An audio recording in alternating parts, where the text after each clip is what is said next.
Except I can't go Saturday night, she finished sadly. How come? Jeremy asked her. Well, Katie stammered nervously. I kind of promised to hang out with Suzanne on Saturday night, she said finally. That was the truth. Jeremy didn't have to know about the all-girl party. Jeremy thought about that for a minute. I guess I can bring 2 friends. Katie gulped. She really didn't want to have to tell Jeremy about Suzanne's party. It would only hurt his feelings. Suzanne doesn't like roller coasters much, Katie said quickly. Well, that's okay. Neither does my mom. They could go on the bumper cars while we're on the lightning bolt. Katie sighed. Well, see, Suzanne and I sort of have plans with some of the other girls in the class on Saturday night, and what kind of plans? Jeremy interrupted her. It's nothing you'd want to do, Katie insisted. What are you doing?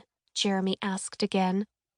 Well, Suzanne's having this all-girl party, Katie blurted out finally.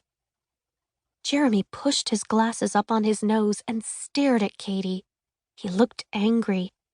How come she's only inviting girls? He asked. That's not nice. It's a sleepover party, Katie explained. We're going to put on makeup and do our hair and stuff. You wouldn't want to do that. It's still not fair. But Jeremy, it's a sleepover, Katie insisted again. Boys can't come. Jeremy didn't want to hear it. Suzanne is being a total snob. She should have a party everyone can come to. He stormed away angrily.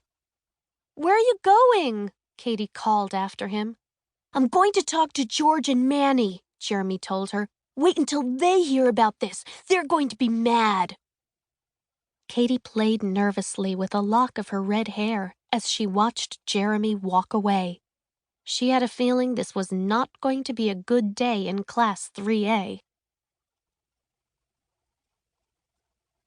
Chapter 2. By lunchtime, Jeremy had told all the boys in Class 3A about Suzanne's sleepover party. Katie could tell they were mad because they were all sitting together at half of the lunch table.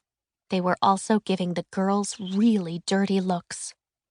The girls were sitting at the other end of the table. They were giving the boys dirty looks right back. By the time Katie reached the lunch table, the only seat left was next to George Brennan and Zoe Cantor, right between the girls and the boys.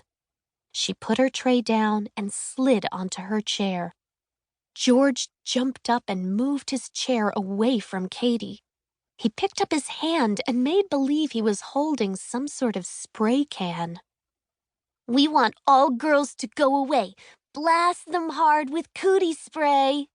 He pretended to spritz Katie all over with invisible spray.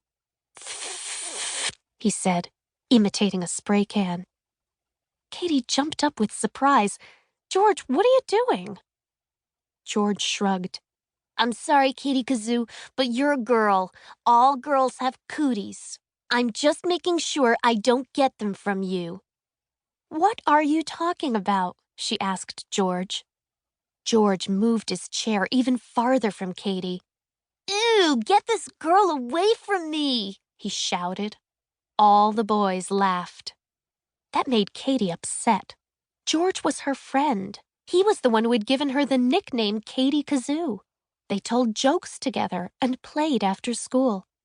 Katie was the very first kid to become George's friend when he was the new kid at school. Now he wouldn't even sit next to her. Come on, George, cut it out, Katie insisted. George didn't answer. Instead, he took a huge bite of his bologna sandwich and turned toward his buddy, Kevin Camilleri. Achoo! George let out a really fake sneeze.